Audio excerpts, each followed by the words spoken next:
Hello, bienvenidas y bienvenidos a Las Reinas Podcast. Yo soy Larisa y estoy muy contenta y emocionada de traerles historias de reinas reales y honorarias, famosas y no tan famosas.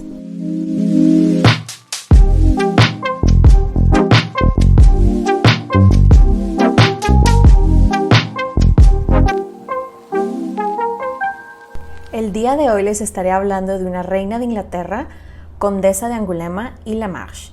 Ella es una de las reinas medievales más olvidadas, aunque ha sido descrita como vanidosa, caprichosa y problemática. Esta es la historia de Isabel d'Angoulême. Ahora, antes de comenzar, ya saben, quiero hacer unas aclaraciones. La primera, no soy historiadora, solamente soy fan. La segunda, es probable que no vaya a pronunciar bien algunos nombres de personas, ciudades, etc. Así que me disculpo de antemano. Así que espero que se preparen una bebida, siéntense, pónganse cómodos y acompáñenme mientras les cuento sobre la vida de esta mujer. Este episodio, al igual que el episodio pasado, es un poquito diferente en el sentido de que esta reina pues no tiene una historia tan llamativa o impresionante como la de otras reinas, pero la escogí ya que es otra de las mujeres de la historia inglesa más olvidadas y pues quise contar su historia. Ahora sí, comenzamos. Isabel d'Angoulême o Isabel de Angulema en español. Nuevamente, lamentablemente no tenemos una fecha de cuándo nació. Tenemos de referencia los años 1186 a 1189 y de hecho estuve leyendo varios artículos y al parecer hay varios historiadores que dicen que muy probablemente el año en que nació, digamos el más acertado, fue el año 1188, pero pues la verdad, como nadie se molestó en anotar su fecha de nacimiento, pues nunca lo sabremos. Pero bueno, les cuento algo muy interesante de Isabel, es que ella era la hija y la heredera de un hombre llamado Aymer Taillefer, quien era el conde de Angulema o Angulema en español, como les dije. Su mamá era una mujer llamada Alicia de Courtenay, quien era la hermana de Pedro II de Courtenay, quien era el emperador de Constantinopla, y ella aparte era nieta del rey Luis VI de Francia. O sea, esta familia, como se pueden dar cuenta, estaba muy bien conectada, ya que por su lado maternal, pues era pariente de los reyes de Jerusalén y era media hermana de un hombre llamado Pedro el conde de Joigny, hijo del primer matrimonio de la mamá. O sea, estaban muy, muy bien conectados. Les cuento algo interesante, es que el condado de Angulema era una parte de Aquitania. Era lo que se llama en inglés un vassal state, que, o sea, era un estado con cierta autonomía, pero tenían que pagarle al estado al que pertenecían, que en este caso era Aquitania. Ahora, algo que se me hizo muy interesante que leí sobre esta familia es el apellido Taillefer, que significa en inglés hewer of iron, que en español es como cortador de hierro, y fue un apodo que a la familia se le dio, ya que ellos habían derrotado a los vikingos durante la invasión vikinga del siglo IX. O sea, es una familia también muy antigua por el lado del papá también. Sobre su educación, su crianza, la verdad es que no hay información, o sea, absolutamente nada.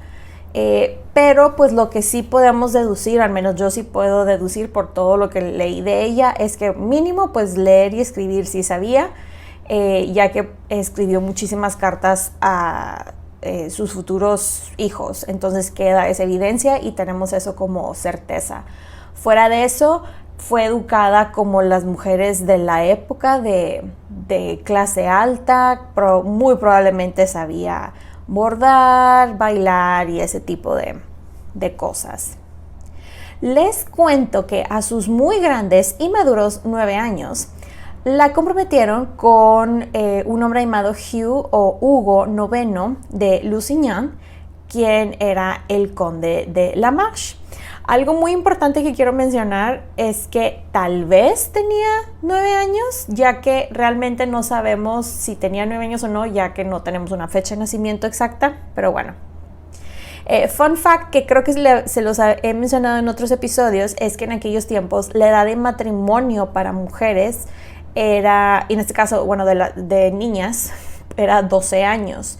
Hasta ese entonces se podían casar. Para los hombres era 14 años. La cosa es que, como les digo, la comprometieron a sus muy probablemente 9 años y le enviaron a casa de su futuro esposo para que se fueran conociendo y que ella se familiarizara con la familia, con esta familia, vaya la redundancia, ya que esto era como... era una práctica que se llevaba bastante, era algo muy común, es a lo que voy, de que si comprometían a una niña de muy chiquita, la mandaban a que se criara con la familia. Total, a ellos les cuento que los comprometieron bajo un término llamado per verba de presenti, creo que así se pronuncia, no sé latín, discúlpenme. Pero la cosa es que en español esto significa algo por las palabras en sentido presente, y este tipo de compromiso ya era considerado un matrimonio, era una unión válida sin disolución. O sea, estaban casados sin estar casados, pues es a lo que voy. No sé exactamente cómo aplicaría ese término en tiempos comunes, pero bueno. También les cuento que esta familia a la que la no casaron, los Lusignan, eran una familia muy poderosa con muchísimo dinero de la región, y esto la verdad era un muy buen partido para ella, ya que como ella iba a heredar el condado, pues iban básicamente a juntar todas las tierras de esa zona.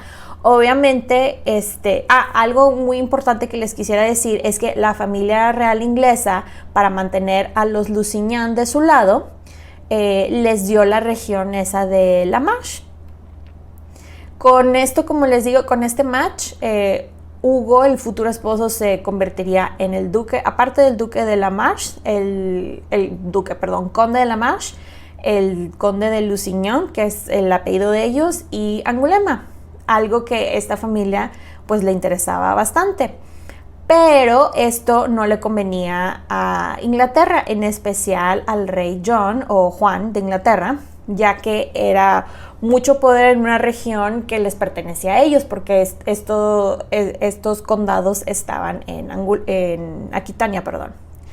Ahora vamos a hacer un pequeño paréntesis y hablar un poquito sobre sus looks y personalidad. A Isabel les cuento que todas las descripciones que leí, tanto en el libro que leí como artículos que encontré, la describían como la Helena de Troya versión medieval, que era una belleza de renombre, y no sé exactamente cómo se veía, características, si era alta, si era delgada o no, pero sí sabemos porque anotaron que tenía cabello rubio y ojos azules. Sobre su personalidad, sabemos según los registros que Isabel tenía un temperamento volátil, lo cual es bastante interesante, ya que su esposo era de la misma manera, y pues esas dos personalidades chocaban bastante y supuestamente tuvieron un matrimonio así muy problemático, muy tempestuoso y cuánta cosa. Ella, de hecho, tiempo después dirían que iba a tener amantes y cuánta cosa, y de hecho un hombre llamado Matthew Paris dijo que Isabel era más, y cito, más Jezabel que Isabel. ¡Sas! Pero bueno, cerrando este paréntesis sobre sus looks y personalidad, continuando con su historia, pues resulta ser que el rey de Inglaterra, John, le manda a hablar a Hugo de Lusignan para que fuera a Inglaterra por negocios. Y negocios, vamos a usar negocios con, ¿cómo se dice? Entre paréntesis, ¿no? Y convence al papá de Isabel a que la mandara a hablar de la casa de los Lusignan. Acuérdense que ella estaba en la casa de su esposo o no esposo, y le dice al señor, oiga señor, ¿no quiere mandarle a hablar a su hija y que lo vea aquí? Y el señor de que, pues me lo está pidiendo el rey de Inglaterra, ok. Y el papá fue de que, como les digo, de que, ok, y supuestamente no sabía nada, que la cosa es que John quería casarse con ella. Y pues yo imagino que cuando ya supo el papá de Isabel fue de, pues de mi hija a ser la esposa de otro conde, a ser la reina de Inglaterra, pues mejor que sea la reina de Inglaterra. La cosa es que el señor saca a su hija de la casa de los Lusignan, la presenta con John, se conocen de alguna manera y se casan. La cosa es que Isabel para este entonces tenía, y tal vez, a lo mucho, 12 años. John tenía 33. Así es, 33, pero bueno. La cosa es que Hugo, estando en Inglaterra, pues se fue de que, ¿cómo? O sea, le llega la noticia de que su esposa no esposa, se había casado con alguien más y él pues obviamente no se iba a quedar con los brazos cruzados y se regresó corriendo al continente y llegó a la corte francesa para que lo apoyaran y la verdad es que todo este show después como se dice acá, le sale el tiro por la culata a John, ya que esto fue como que el detonante, la excusa perfecta para una serie de invasiones que esto a la larga, aparte que perdió muchos aliados, como toda la familia Lusignan, terminan perdiendo Normandía, que era un súper pedazote de territorio para los ingleses. A John, de hecho, solamente le queda Gasconia. Y algo muy curioso de todo esto es que cuando empiezan a perder todos estos territorios, a Isabel le empiezan a echar la culpa de la pérdida de todo esto, de Normandía y de todos los otros territorios, porque le decían, es que si el rey no hubiera estado contigo, él estaría ocupado en asuntos de gobierno. Y de hecho hay una frase muy famosa de ella, o mejor dicho, que ella supuestamente dijo que es: por ti perdí al mejor caballero del mundo. Algo muy interesante que les quiero contar es que John, su esposo, el rey de Inglaterra, mientras todo esto sucedió, que le mandó a hablar a Hugo para distraerlo y que él se fue al continente por ella, él estaba en muy avanzadas negociaciones para casarse con la hija del rey de Portugal. De hecho, hasta le había dicho a la delegación portuguesa de sí, adelante, sí, me casó con la princesa. Y luego después, cuando llega el chisme a la corte portuguesa y llegan los delegados con él de que, o sea, ¿qué pasó? Nos dijiste que sí te ibas a casar con nuestra princesa, y él de que, sorry, me casé con alguien más, ups, ni modo, bye bye, y los corrió, así.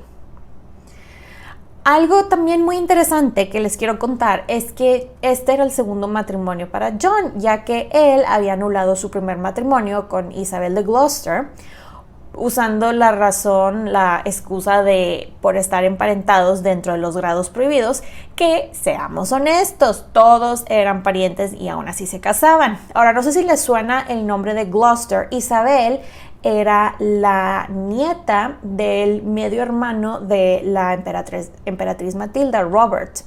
Todo aquí, como les digo, todos son parientes, todos son parientes, pero bueno.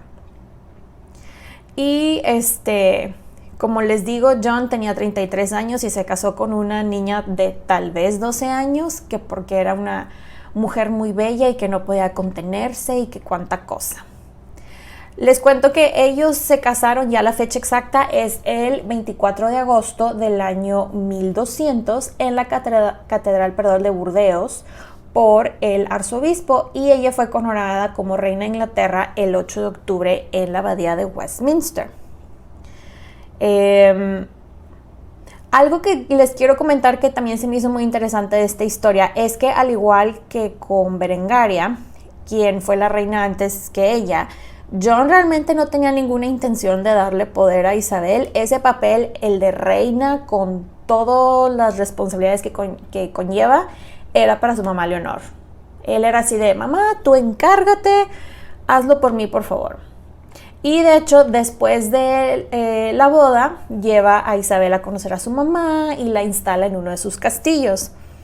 Hay de hecho muchos relatos que dicen que, o tienen la teoría que John realmente la tenía como en un arresto domiciliario, ya que Isabel estaba muy aislada de cualquier persona, sobre todo de cualquier persona que pudiera ser de la corte de Angoulême, pero su manera de, ay, no te sientas mal porque te tengo encerrada, le mandaba y le mandaba y le mandaba regalos. Sobre todo vestidos muy caros y tapetes y cosas así para que su castillo / prisión estuviera bien bonito. 2 años después, más o menos, el 16 de junio del año 1202, muere el conde de Angoulême, el papá de Isabel, y ella se convierte ya oficialmente en la condesa de Angoulême. Esto era de ella por derecho propio, pero su esposo fue así de, ay, mira, aparte de rey de Inglaterra también soy conde, yeah. Y ella, no, esto es mío, nada más mío, ni se te ocurra. Aquí se complica un poquito más la cosa, ya que John, por el pleito que había ocasionado con los Lusignan, le propone a Hugo que se case con una Matilda, otra Matilda que era pariente de ellos, que supuestamente tenía derecho a ser la condesa de Angoulême también. Pero la cosa es que todos le habían jurado lealtad a Isabel y a su mamá. Quien la mamá es la que se queda, digamos como regente, se queda cuidando y gobernando el condado en nombre de Isabel. Y bueno, aparte de que esto lo hicieron porque pues Isabel estaba muy chica, para este entonces tenía aproximadamente unos 14 años y pues estaba muy lejos siendo la reina de Inglaterra, ¿no? Entonces querían a alguien mayor y pues con más experiencia gobernándolos. Algo que también les quiero contar es que un año después, a pesar de que el esposo la tenía bastante aislada y supuestamente por su propia protección y cuánta cosa, Isabel fue brevemente secuestrada en enero de 1203 y la lograron rescatar para finales de mes unos caballeros que su esposo le envió. Continuando con su historia, se muere su suegra, Leonor de Aquitania, el 1 de abril de 1204 y como dice el libro que leí, hay una frase que dice, no alcanzó a ver la destrucción del imperio que ella y su esposo crearon.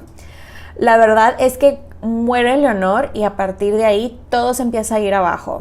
Porque la verdad, sin el consejo de ella, John no la armaba como rey, no merecía ser rey, no merecía tener poder, nada en lo absoluto.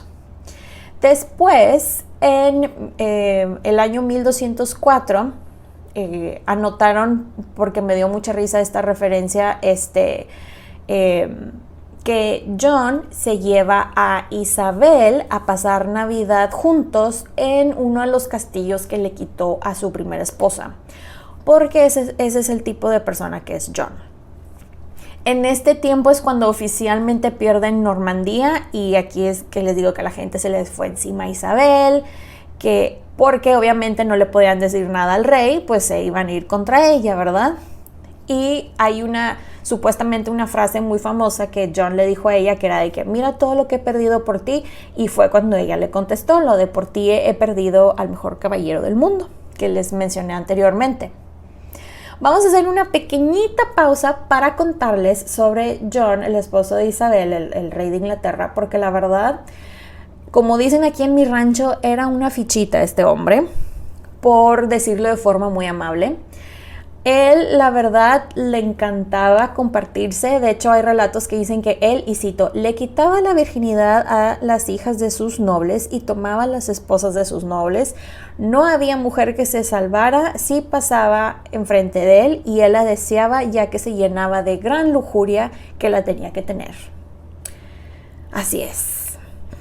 Les cuento también que el apodo de él era John Lackland, o en español Juan sin tierra, ya que como él era el bebé de la familia y era el más chico de los hombres, no había tierras que darle y esto lo frustró mucho toda su vida hasta que heredó la corona. Él definitivamente no sabía gobernar y esto se comprobó una y otra vez. Les cuento también que cuando se divorció de su primera esposa, la encerró para no devolverle su dote y le quitó sus propiedades, y después manda a su esposa, a esta Isabel, a pasar tiempo con ella, porque este es el tipo de persona que es. De hecho, para referencia, porque estos personajes han salido en Hollywood, si han visto la película de Robin Hood, la que sale Russell Crowe, John es Oscar Isaac, bien delgado con esos pupilentes muy raros azules, y esta Isabel es el personaje que creo que es interpretado por la actriz francesa Léa Seydoux, creo que es ella, y esta Isabel de Gloucester es la que está prácticamente vestida como monja. Obviamente Hollywood lo hizo mucho más glamuroso y todo, y te ponen a la segunda Isabel como muy grande y todo, pero era una niña, la verdad, era una niña. Pero bueno, la cosa es que pasa el tiempo y ¡surprise! Isabel está embarazada, y en octubre de ese año, en el año 1207, le presenta a su esposo a un bebé, y este bebé era Henry o Enrique, quien sería el futuro Enrique III. Al año siguiente, en el año 1208, John se lleva a Isabel a su castillo en Corfe, y que por lo que leí, la verdad fue su residencia favorita, y la verdad, él la llevó porque dijo, bueno, me diste un hijo, está bien, te comparto mi castillo favorito. Literal, esa fue su mentalidad.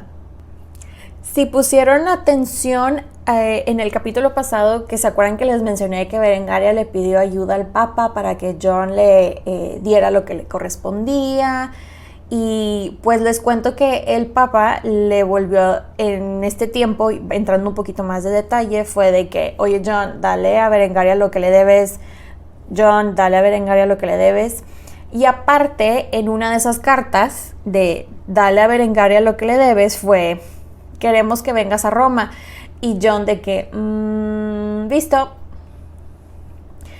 La cosa es que el Papa se enojó por eso, y aparte porque John no apoyó a su candidato de arzobispo de Canterbury, y le mandó una cartita a John que decía, ¿sabes qué, John? No vas a tener servicios en las iglesias, están cerradas. Lo cual significó que nadie podía ser bautizado, ni casarse, ni ser enterrado de acuerdo con los rituales de la iglesia. Para todo esto, Isabel estuvo muy alejada de este pleito entre Roma y su esposo, ya que la tenían encerrada porque nuevamente estaba embarazada, pero esta vez la mandaron a otro castillo a que diera luz, y el 5 de enero de 1209 nació su hijo Richard. Pero pues aquí el problema fue que cuando Richard nació, ellos estaban bajo no hay servicios religiosos, y el cura que estuvo presente en el nacimiento lo bautizó bajo el agua. Después el Papa fue de, ¿sabes qué, John? Ya me tienes harto, aquí va tu excomunión. Y esto, para que vean, sí era muy grave, ya que si tu rey es excomulgado, tú técnicamente lo estás, y te vas a ir al infierno, porque eso era la creencia del tiempo. Entonces la gente estaba pero molesta, y lo que le sigue. Isabel para esto se enteraba de todo lo que estaba pasando, pero por más que trataba de convencer a su esposo y todo, no había mucho que podía hacer, ya que la seguía embarazando porque, surprise, nuevamente estaba embarazada, y el 22 de julio de 1210 nace su hija Joan, o Juana en español. Tiempo después, John le escribe ya rindiéndose ante el Papa, y le dice en mayo de 1213, algo así como, está bien, Inglaterra es vasallo de Roma. Y ya se reanudaron todos los servicios públicos y religiosos y todo eso, y ya eran el Papa y el rey de Inglaterra, ya eran amiguitos otra vez. Después, John decide regresarle a su ex esposa Isabel de Gloucester sus tierras, pero en cuanto se las entrega, la obliga a casarse con alguien más porque él quería ese dinero, y luego, aparte de que la casa y agarra el dinero, le confisca sus tierras. Por eso les digo, este hombre. Y por más que la otra Isabel, su esposa, trataba de hacer algo, pues no podía hacer algo más, ya que esta vez la volvieron a encerrar porque estaba embarazada nuevamente y dio a luz a una niña a quien llamaron Isabel, pero esta vez no anotaron la fecha de nacimiento. No tenemos fecha con su hija Isabel. John, como ve que tiene hijas, dice, oye, pues vamos a ver con quién las vamos casando, porque obviamente hay que ir casando a niñas tipo toddlers, ¿verdad? Y luego dijo algo así como, pues ya ves que me robé a Isabel y el problema que me causó con los Lusignans, ¿qué tal si hacemos las paces con ellos con un matrimonio entre las familias? Y en eso decide acercarse con Hugo y le dijo, mira, ¿qué tal si casamos a tu hijo con mi hija? Cabe aclarar que su hijo tenía 29 años y su hija Joan tenía 4, ¿verdad? Pero la cosa es que Hugo fue de, pues sí me conviene esta alianza, ¿verdad?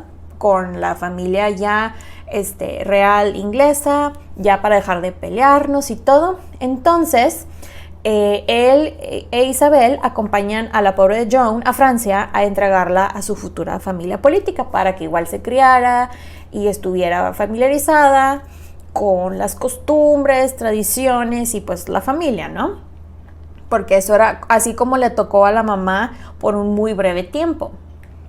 John e Isabel se entregan a la niña y se regresan a Inglaterra y los varones tratan de hacer al rey firmar el Charter o Tratado de Derechos de las personas, pero él se negó y puso como excusa que iban a ir a las cruzadas y hasta el Papa lo aplaudió de cuánta cosa. De hecho, usando de referencia de Hollywood la película esa que les digo de Robin Hood, creo que es para finalizar la película, que ya está todo así acomodado y cuánta cosa, y llegan y le dan la cosa así larga para que firme y da una excusa súper tonta Oscar Isaac y luego en eso la gente se le echa encima. Bueno, es esa escena, ¿verdad?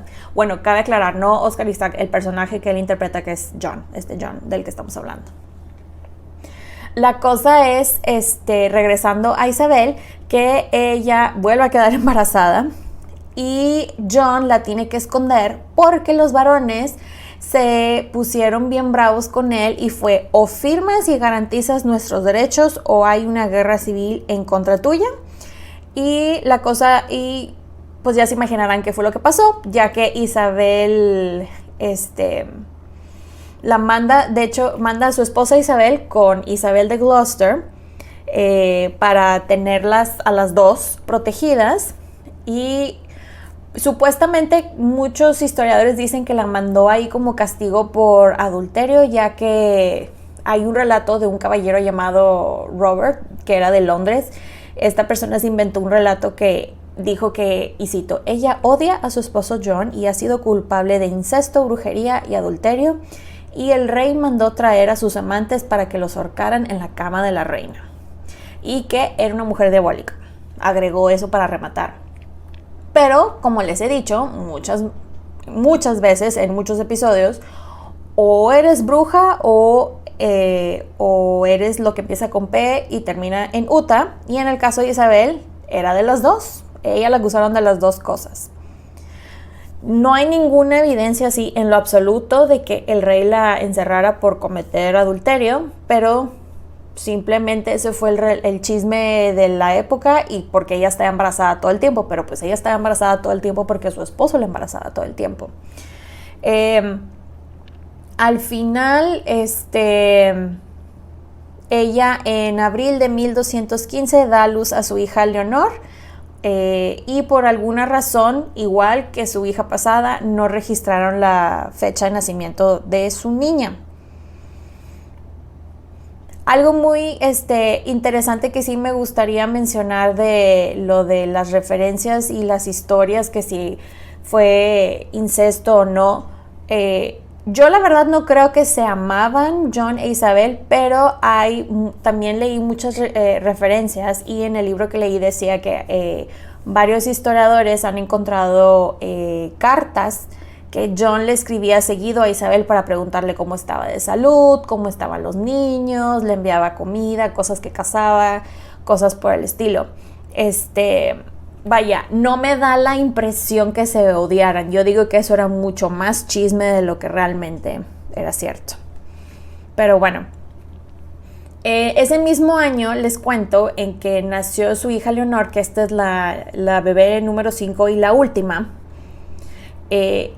Isabel tuvo que agarrar a sus niños y correr porque en el 15 de junio de ese mismo año, 1215, John termina firmando la Carta Magna en que prometía justicia y un buen gobierno y que obligaba al rey a seguir leyes, pero obviamente él no pretendía hacer caso a los varones, y la cosa es que como no hizo caso, hay guerra civil. Fue tanta la destrucción y la pérdida de estas guerras civiles que esto lo comparan, para que se den una idea, con la destrucción que uno de sus ancestros, que fue Guillermo el Conquistador, hizo años antes. O sea, ese nivel de destrucción, todo por no querer garantizar derechos humanos. Pero bueno, aquí se pone interesante la cosa, ya que John básicamente le dice a Isabel: necesito que me sigas. Y literal, Isabel iba ahí con todos los niños y con la tesorería, en castillo, en castillo, en castillo. Y la cosa es que los varones dijeron: oigan, ¿y si le ofrecemos el reino de Inglaterra al heredero de Francia? Y ellos, pues sí, ¿verdad? Es una buena idea. Total, van por el heredero de Francia, quien era alguien llamado Luis, porque la gente es muy creativa con los nombres. Y Luis fue de que, ¿cómo? O sea, ¿me estás ofreciendo el reino de Inglaterra? Sí, porque ya no quieres al rey de Inglaterra. Y ellos, sí, ¿vienes o no? Y ellos de que, ok, voy para allá. Y cuando llegan, fueron causando aún más destrozos. Y llega a Londres Luis, el Dauphin, y fue de: córonenme ya, por favor. Y los varones lo coronaron. Entre todo esto, Isabel estaba encerrada en uno de los tantos castillos, con la angustia de, pues, ¿qué va a pasar con mis hijos?, ¿no? Que creo que es una pregunta muy válida. Su esposo John huye y terminó muriendo el 19 de octubre de 1216, muy probablemente de una úlcera que le reventó o se le perforó. La cosa es que le llega la noticia a Isabel de que su esposo, el rey, murió. Ella estaba en Devizes, creo que así se pronuncia, esa ciudad. Ella estaba con todos sus hijos y la tesorería real. La cosa es que le dicen de que, señora, el rey murió y su hijo ya es el heredero. Ella, parecer, volteó, agarró a Henry y al que quedó como el regente, un hombre llamado William the Marshal, y se subieron a un carruaje y corrieron hacia la ciudad de Gloucester, y ahí el 28 de octubre de ese año lo coronaron oficialmente como Henry o Enrique III. Cabe aclarar que el niño tenía 9 años, ¿verdad? Ella se quedó con su título de reina y su sello de reina, aunque le dijeron que no te queremos como regente, realmente no te queremos aquí. Y en todo ese show que estaba pasando de, porque pues técnicamente ahora Inglaterra tenía 2 reyes, el francés y el inglés, ella ayudó con las negociaciones y a que llegaran a un acuerdo de paz, ya que pues el príncipe / rey francés seguía ahí en Inglaterra, y este acuerdo fue en septiembre de 1217 con el Tratado de Lambeth, que ya esto era la paz entre la corona, los varones, y el acuerdo, la parte final es que Luis se regresaba a Francia. Digo, logró todo esto, pero todo lo que la gente escribe de ella es que era una muy terrible mujer y madre. Pero bueno, tal cual como la reina anterior, Berengaria, tuvo problemas con lo de su dote, ya que no le querían respetar lo acordado. Y tampoco la parte de dote para sus hijas, y aparte unos castillos que le habían prometido, como los de Exeter y Rockingham, se los quitaron. La cosa es que ella se termina regresando a Angoulême, donde su mamá se había quedado como gobernante y la mamá yo creo que ya estaba muy cansada porque fue de que, aquí está tu territorio, encárgate, ya me voy, bye. Porque habían estado teniendo muchos ataques por todos lados y la señora ya no sabía qué hacer con tanta movilización que tenía que hacer, tanta batalla, etc. A ella, obviamente, no la dejaron irse con sus hijos. Muchos historiadores dijeron que era una terrible madre, pero pues sus hijos le pertenecían a la corona, no a ella. Así que, como les digo, no la dejaron que se los llevara y deja a sus hijas de 3 y 2 años, imagínense. Esto lamentablemente causaría un daño tremendo en la relación con sus hijos, que lo vería tiempo después. Cuando Isabel llega a Angulema, la verdad es que la gente la recibió con muchísimo entusiasmo y, como les digo, tenían muchas guerras civiles y ella pues fue muy inteligente y muy capaz, ya que se organizó muy rápido y logró controlar no solamente el terreno de ellos, vaya, el condado en sí, sino que logró controlar Cognac, que era una tierra que sus ancestros habían perdido. Y esta zona les convenía bastante porque era muy próspera por el intercambio de sal. Ella, hay registros después, digamos, perdemos un poquito de su historia y luego después vuelve a aparecer cuando le escribía a su hijo pidiéndole dinero para defender a Angoulême, y como nadie le hacía caso, pues decide hacer algo al respecto, y algo al respecto era casarse. Y adivinen con quién se casó. Pues si no han adivinado, les cuento porque esto parece salido de una novela. Se casa con el prometido de su hija. Así es, escucharon bien, el prometido de su hija, con Hugo X, el hijo de su antiguo prometido. Ríanse, por favor, ríanse. ¿Quién les cuento que Hugo era más o menos de la edad de ella? Cabe aclarar. Y este matrimonio tuvo el mismo efecto que el primer matrimonio de Isabel. Fue un escándalo. Porque, este tuvo el efecto contrario, ¿no? El primer matrimonio de Isabel era para mantener el condado de Angulema fuera de las manos de los Lusignan, y con esto fue de que tengan el condado de Angoulême, familia Lusignan. Los ingleses, cuando les llega el chisme, la noticia de que se casó con Hugo, estaban furiosos con mayúscula, subrayado en rojo, porque era precisamente lo que querían evitar. Y aparte, porque como Isabel era miembro de la familia real, ella tenía que pedir permiso para casarse, y ella fue de, ups, sorry, ni modo, ya me casé, bye. Entonces, lo que hacen los ingleses, le confiscan sus tierras y le mandan una carta acá tipo modo express al Papa de que excomúlgala de ya y anula este matrimonio, por favor. Y lo que hizo ella, como su hija estaba con la familia de su ahora esposo porque se iban a casar, fue de que si no me regresas mis tierras, no te doy a mi hija, porque para estos tiempos la hija dijeron, bueno, si ya está disponible esta niña, ¿con quién la casamos que nos va a garantizar una alianza? Ya sé, la casamos con el rey de los escoceses. Entonces ella fue de que, no, es mi rehén, dame mis tierras y te doy a la niña para que la cases. ¿Quieres que se case con el rey escocés? Perfecto, no hay problema. Pero para que se vaya de aquí a Escocia tienes que liberar todas mis tierras para que pueda salir. Total, fue un pleito a nivel, el Papa tuvo que intervenir y ser el mediador de esto. Y el Papa fue de que, ok, está bien, vamos a hacer esto. Inglaterra, corte inglesa, le van a regresar las tierras. Ella va a subir a su niña al barquito y le va a llevar a Escocia. ¿Enterados? Sí, muy bien. Y eso fue lo que hicieron.